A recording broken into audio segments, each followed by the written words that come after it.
Hi, everyone. I'm back here again today with wonderful Maria Garcia of the Itzamna Society.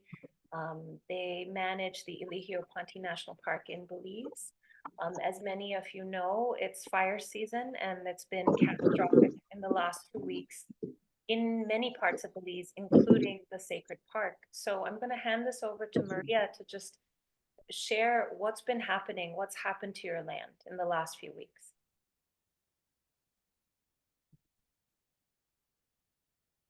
Okay, good evening, everybody. I'm Maria Garcia.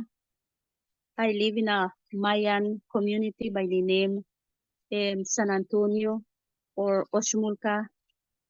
My community is a Mayan Yucatecan community. And, our family, our community are farmers. And, we are in charge of taking care of, a secret park by the name Elijio Panti National Park. But unfortunately, this year we had an incident where one of our farmers burned his milpa. And then,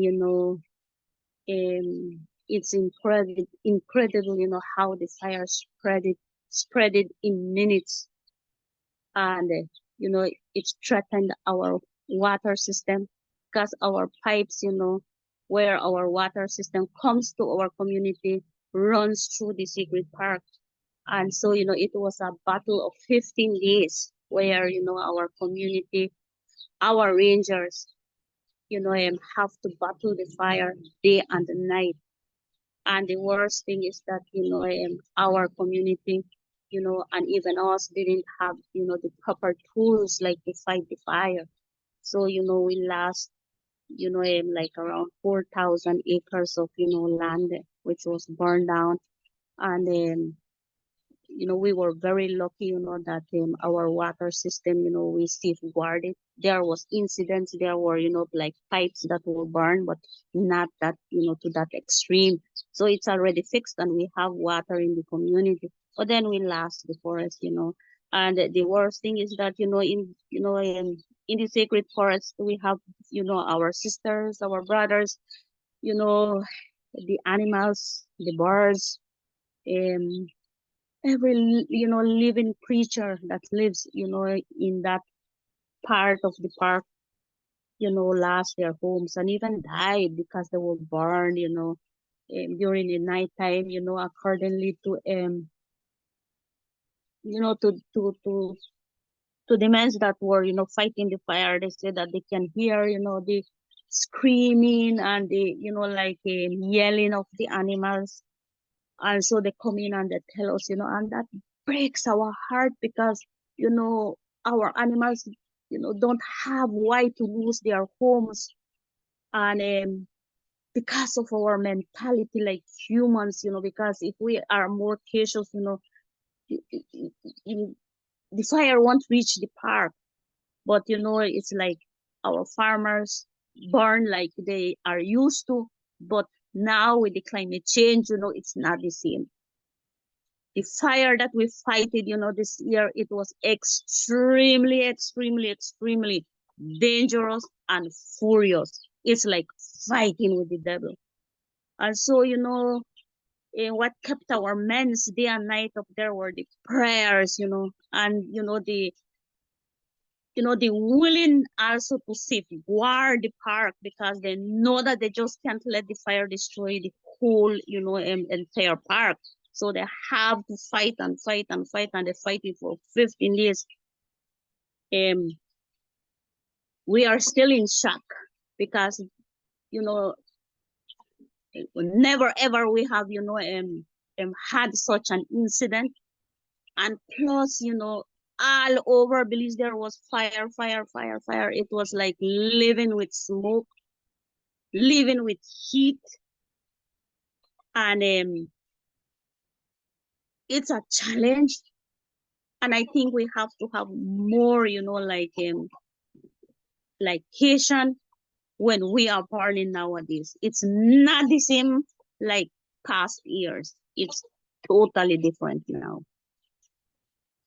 Yeah, this is And reminding me of a book I read probably in 2017 called The Uninhabitable Earth, where the author took all the scientific studies and compared them since the 1970s. And he said, when the fires and the floods begin, they begin very quickly.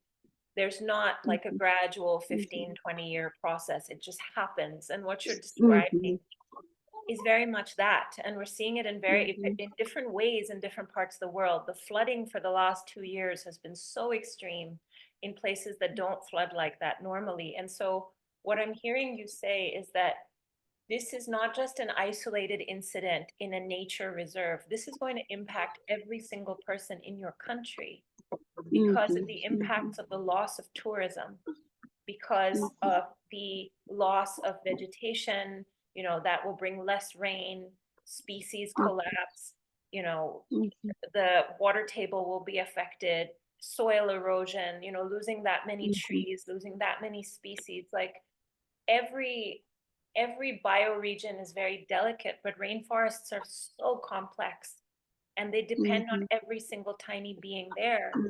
And I think I'm hearing you say that people don't understand this will come to their door. Their lives will it's change. coming. It's coming. Can you speak to maybe the mentality of people in Belize and in maybe not your community, but just what do people need to understand? What do they need to change about their views? I think we need to change and change rapidly, because if we don't change rapidly, we are going to be sorry for the balance of our lives. Because what I'm seeing, is that our natural resources is fast disappearing. With a blink of eye, we are losing our natural resources.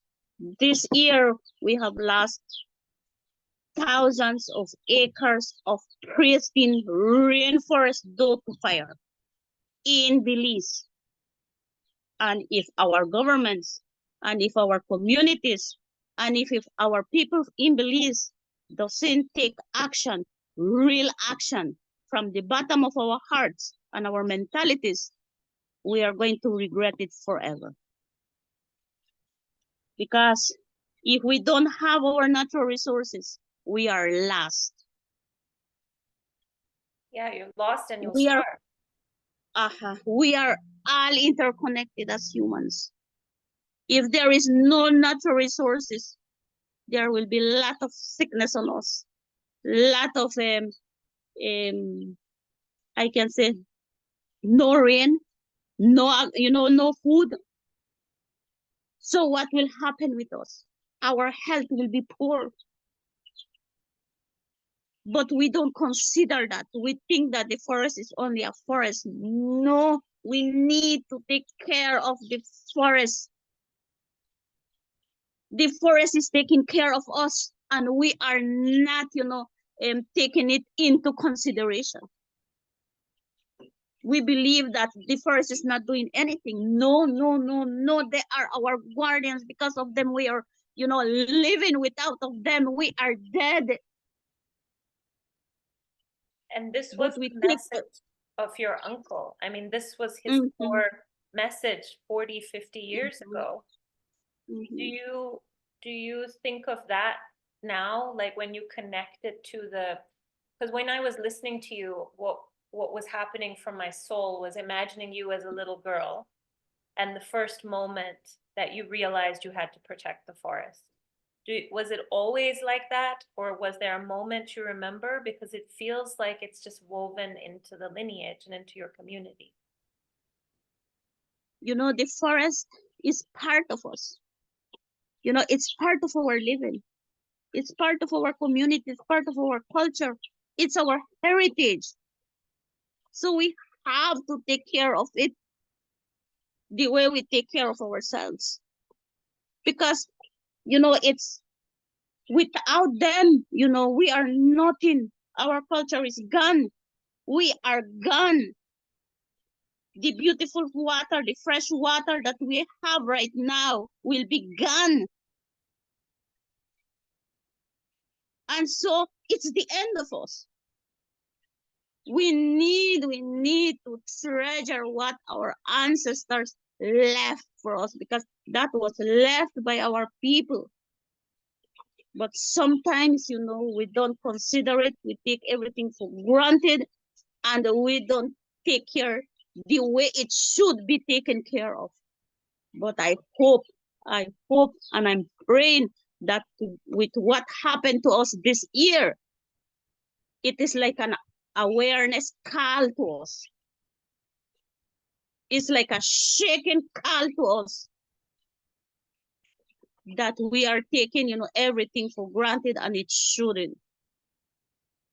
Yeah, you shared earlier when we were talking that the government response was late, it was limited, and it took a lot of energy from you, despite your community 24/7 being awake and alert, the rangers on the ground. But I've seen videos of you on the walkie-talkie, like nobody could rest. And so when a little bit of help came from the government, finally, it was only like this, and then they require you to do the rest.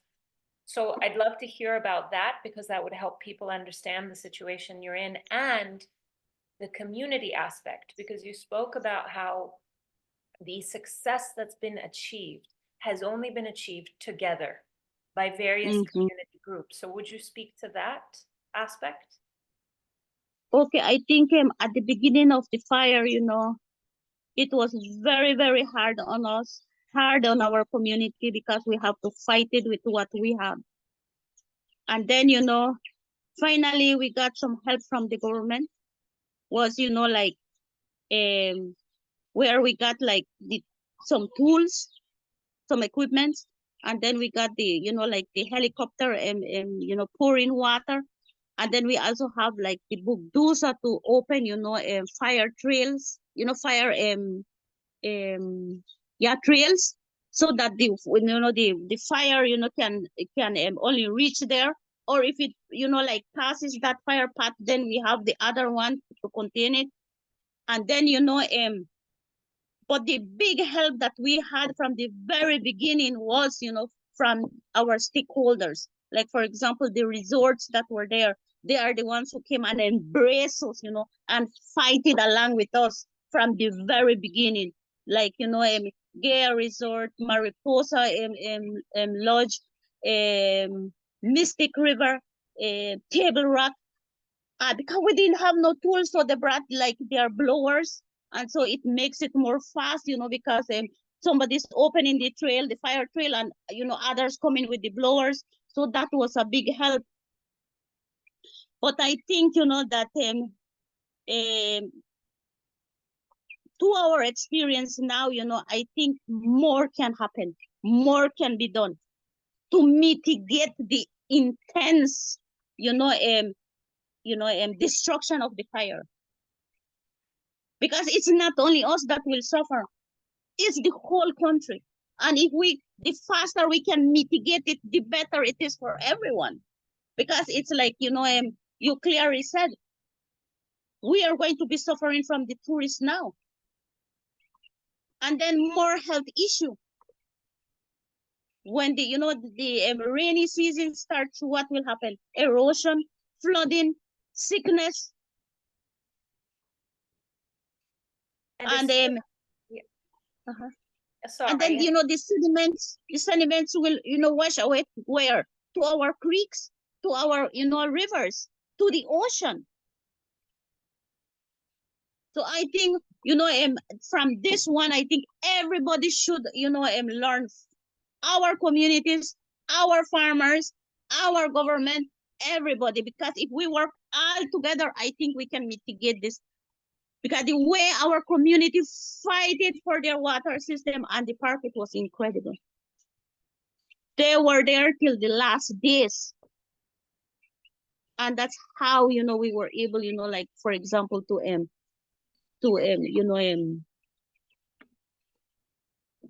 safeguard our, pipelines. And then the other thing too, like, for example, what, the support we got to is like from NEMO is like, for example, they brought in the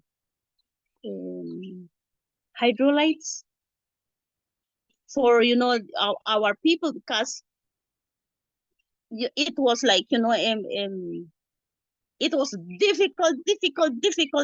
So, like they give them some so that they can, resist, because they have to fight day and night. And Like, still, you mean uh-huh, electrolyte drinks, like things to nourish them? uh-huh. Yeah. Mhm. And, at the end, we have some of our people, who suffered a lot. Like, for example, ourselves, we have, like, for example, one of the, the head ranger have an incident where he cut his hand open in, the fire trail, and he was rushed to the hospital, and then he have to come back again and continue the, being on the front line, because he knows that if he's not there, then, he had to lead the group. And then we had another one that, had a fracture right now. And then we have, others that, like, for example, one of our, rangers suffered a lot from the smoke, because it's an intense smoke where they were fighting day and night. So it's like, they are suffering now, not only him, but the majority of the people that went up there to fight. Now they have a lot of cough, their lungs hurt and all that, and it's sad, because, they fight it, within all that smoke. And now what we are telling them is to drink a lot of, like, oregano to build the, the lungs back again, and the immune system, because they couldn't do better. They have to be on the ground and they have to fight. And this is the thing, I think everybody on earth, even if you live in an indigenous community, has been infected by this kind of capitalist selfishness through media, through TV. So in a sense, all of us have this sense of, we're supposed to have a good life, but in reality, this is about sacrifice. We don't choose ourselves in these situations, in these times. Everything is a blessing. There's no guarantees. This is environmental collapse. Everybody has to wake up, and your rangers are heroes, because, they can't focus on their self-care or their rest or anything. They're giving their bodies as an offering to protect the bigger life. And, like what choice do they have? They have no They have choice. to be on the ground, yeah. And also, our chairman, the leader of the community, was there, heading. Also, he was on the front line as well. So, he was there 24 hours to along, with his people, with the ranger, with everybody, because he is the leader of the community. He just cannot give up. And there were other people too in the, like, for example, in the water board, that were there fighting too. And, we nearly lost him. It was like, a week after, before, the end of fighting the big fire, when he collapsed. He got, like a fire stroke, a heat stroke, and he have to be rushed to the hospital. And he stayed there for maybe a couple of hours. He got, better, and he was brought home. And so, it was like, for seconds, if not, we may have lost one of our people in the battle of this, fighting, the fire. So it's sad. It's very sad what happened to us, and only us that were on the ground, know all the intense of this, of fighting with the fire, and it's the first time, it's, in the history of my village. We don't want another one like this. We know that we have to prepare now, because things change now. It's not like before. We had fires, past years, 10 years ago, but the fires 10 years ago are not the same like what we had today. Absolutely It's not. extremely different. Yes, and I think it's important for people to put into context this is happening all over Belize, but also all over Mexico, and all over Mm-hmm. Guatemala, and all over the Mm-hmm. whole region, and up into Uh-huh. the United States, all over that belt. And if this many acres are going up in flames, like, it does affect everything, as you're saying, including like future pandemics, including whatever air quality will set off all kinds of issues for people. You know, 40% of like the cacao trees in Guatemala and some areas have died. So it's this, In Belize too. yeah, it's Down south, you know, cacao trees were burned down, coffee, all the, you know, the farmlands of our people down south gone. I tell you, it's a whole disaster. yeah, we have to Up wake up. here we lost, yeah, up here we lost like 4,000 acres of land, but down there they lost everything. I'm so sorry. It's Sad. horrible. It's sad. So sad. Very sad. So I feel like, you know, listening to you as a global community, you know, people are so overwhelmed with all the crises in the world, but it sounds like what you need is not, it's not beyond reach. It's not, it's like a little bit of help, right? And so what are the immediate needs for your community to help you prepare for next season? What do you need? Like for this fundraiser, if we were going to list like the things that the money would be spent on, what are the most important things? I think what we saw, you know, like for example, with the battling of this fire, is that we need, you know, like more manpower, like more rangers, because we had only 4. And when this 4 got, you know, like exhausted, like tired, you know, we needed to like to have fresh ones to get into the field. And then, you know, they can rest a little. But this, they went straight, you know, into the 15 days. I was so sad for them because they were tired, almost collapsing. And I think that shouldn't happen. We have to start to prepare ourselves. So we need more like human resources. And the other thing is like, for example, what we are seeing too is that we really need to open the boundary line of the park, like, you know, to make it like a fire, you know, Like a fire break like around a fire line, like a fire line, but it's clearing the boundary line of the park so that, you know, any fire can come. But if we have, you know, the boundary line of the park well open and maintained, then the fire, it will be like a little more hard for the fire to get in, you know. And that's one. We also need, like, for example, what happened this time too is that, you know, every year you have like to put, you know, aside ration for your, you know, rangers and fuel for your rangers. So this time, you know, we had to sacrifice the ration and the fuel of our rangers. And now what we are seeing is like, for example, we had to open, you know, like fire trails within the park, lot of fire trails, you know, so that as to, you know, like fight with the fire. And all these trails now are there. So now we have another issue because now it's more easy for people to go in because of the trails that are there. You know, at first there was no trail, but right now we have all these trails. So our people have to be now monitoring that area, especially that area, you know, that is vulnerable now. And so now we need fuel for our people to, you know, to do all those, you know, patrols day and night. And if they need to stay, you know, they have to overnight. And so we need, you know, the ration for them, and we need the fuel back again for them. And then we have to prepare again, you know. Equipment as well, because I'm sure equipment got damaged in this process. Equipment and the training, you know, we need to train more our people because this time when, you know, when the fire came in, we ask our people, do you know how to fight fire? Nobody knows how to fight fire. Only our rangers, 3 of them already got, you know, that training. So that's why they have to be there because they are the ones who knows, you know, how to deal with in fire and tell them, you know, teach them on the ground fighting the fire because nobody has training on fire.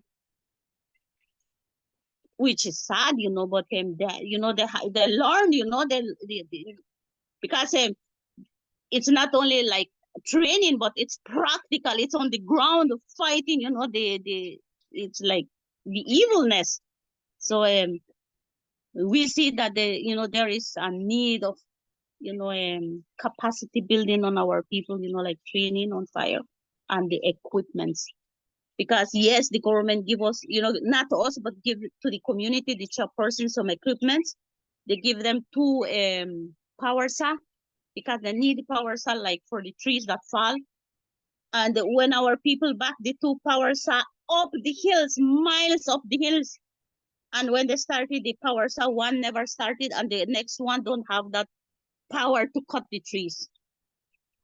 So it was like, now they have to use their axe because there is no power. So, so it's like we need equipment, like in situations like this, because they don't have time to waste. The fire is, like, it, it's like, it's like gasoline. And then you are wasting your time with, with an axe. So it's like, but they have to challenge it. So I know we've spoken about this briefly, but I know a couple of very experienced firefighters in different parts of the world. And one of the things maybe, in addition to fundraising, is some kind of online training for the community, just basics in forest fighting. So we can talk about that, because I think that can be arranged from an international community and some wisdoms and prep. So it sounds like, you need support to build more capacity in the community to face this. They have to get educated on prevention. You need provisions and fuel to get equipment and humans up into the forest as needed. You've got to protect the boundary from looting and from poaching and from humans that are going to take advantage of this tragedy, because you're going to have, mahogany trees and injured animals and artifacts exposed, that these people are going to be like, because they're hungry and they need money and there's a black market. So just so people build a picture of everything, right? Like all of this is happening. Am I missing anything?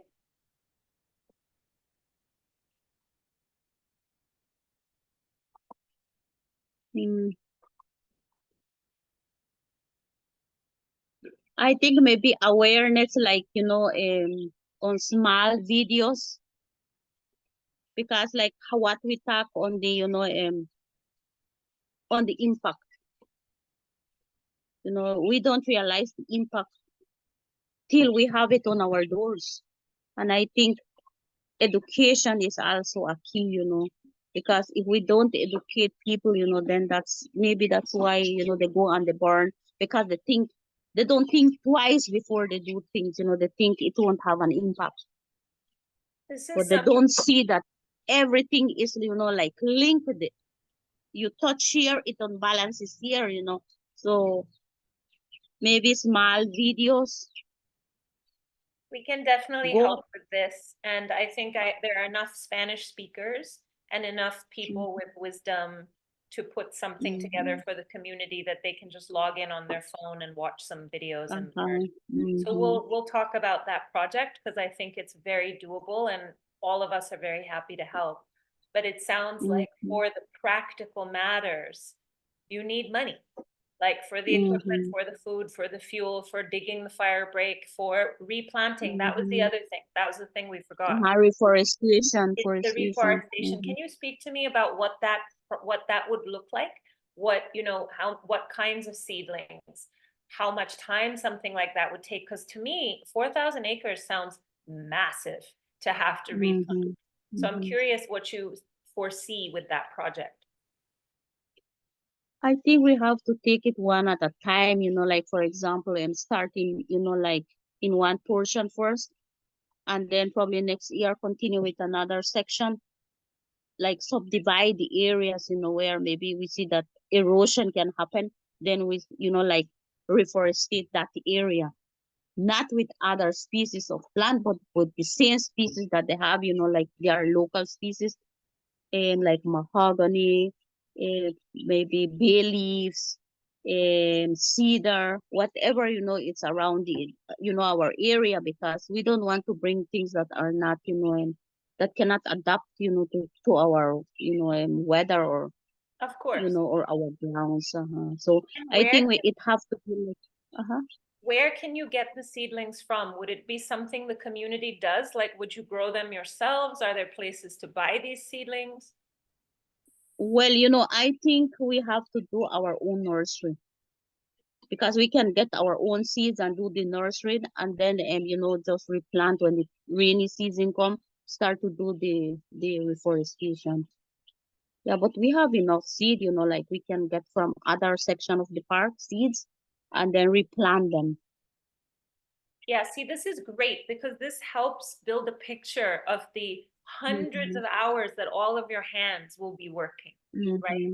Like, of course, it makes sense to get seeds from the mother forest. Like, that's her children, and they will grow very quickly because they contain the genetic information of their relatives. Like, it feels so much more realistic than trying to engage a nursery in another part of Belize to get plants that don't even know this area. But the practicality of that is pots, equipment, compost, time, all of these things. Yeah, Lots of stuff. yeah, like a greenhouse so that we can, put all the seedlings, so that we can take care of it. And then when the time comes, you just take them to the site, to the area and just replant them. It actually Well, sounds so beautiful, like the mhm. intimacy for the community to help their own mother and their own Uh-huh. land. It actually, like, I want to cry from like the love that the people have for this place, It's so special. So that's really clear. I think it's really clear what it is that you all need. I think it's not so unreachable. It's not so expensive that it can't be done. I think it just helps people who are making donations to understand what it is that's going to happen. And this is a long-term repair. It sounds like this is the next few years for you guys, provided there's no more catastrophes, no more fires. Best case scenario, this is 3-4 years of recovery. This is a long process.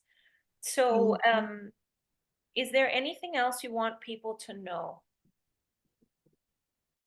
I think what we want to, tell everybody here on earth is that we have a mission and that we have to take care of our Mother Earth. Because if we don't take care of her and nourish her, we are going to lose her. And if we lose her, then it's like we are losing our own souls and it's going to be sad. So we have, all together, we have to take care of what, our Creator give us.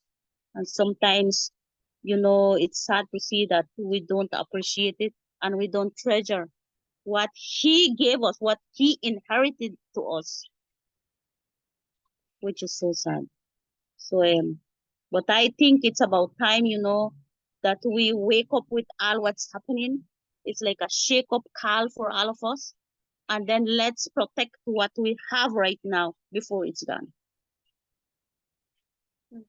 Thank you so much for your time and giving your energy, despite everything you've gone through. And all of us outside of Belize are just going to work really hard from all the corners of the planet we're on to try to help this place.